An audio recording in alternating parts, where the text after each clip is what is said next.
Forests are one of the few sectors where investments related to the short term and the long term and investments related to mitigation and adaptation are often the same thing. So there are quite a number of win-win opportunities in investing in keeping forests as forests that can serve multiple objectives.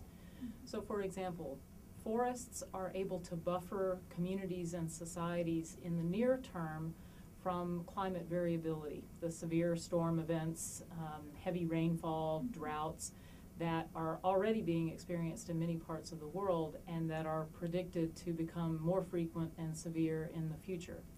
But at the same time, by investing in keeping forests as forests, not only do we get the short-term benefits of buffering societies from those impacts of climate variability, but we also store carbon, which is released into the atmosphere when forests are degraded or converted to other uses. The concept of ecosystem-based adaptation is to consider the adaptation services that can be provided by intact ecosystems rather than, as a first resort, going to bricks and mortar solutions. So the easiest to understand is those related to water management. One of the most consistently predicted outcomes of climate change in the various models is that rainfall will increase in concentration and intensity. So for example, in a place like Indonesia, the total rainfall may be about the same, but it will come in shorter bursts of more intense rainfall, therefore leading to more landslides, more flooding.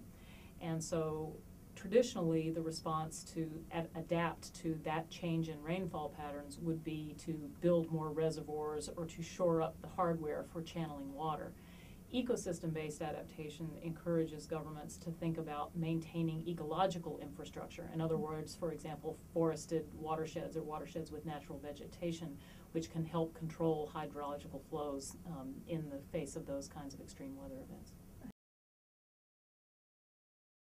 In many cases, policymakers focus on bricks and mortar solutions to adaptation. For example, in water management, building dams, building reservoirs to control flooding and to store water, without necessarily considering ecosystem-based approaches, such as keeping watersheds forested as a more ecological approach to adaptation, which is often actually more cost-effective than the bricks and mortar approaches.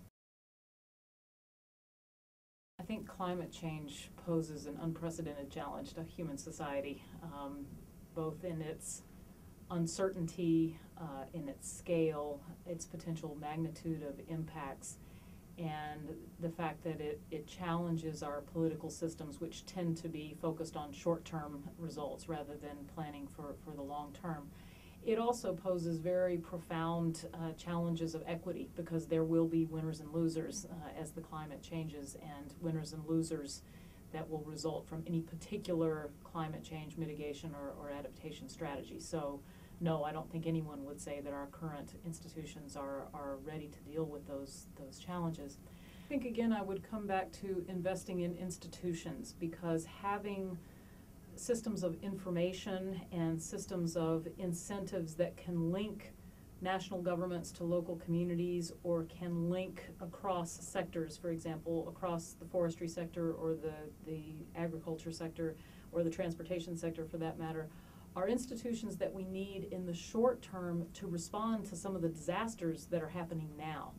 Those are the same kinds of institutions you need in place to manage for the long term and to plan and to make trade-offs across different interests and different scales. So investing in putting those institutions in place is, I'd say, one of the best no-regrets options.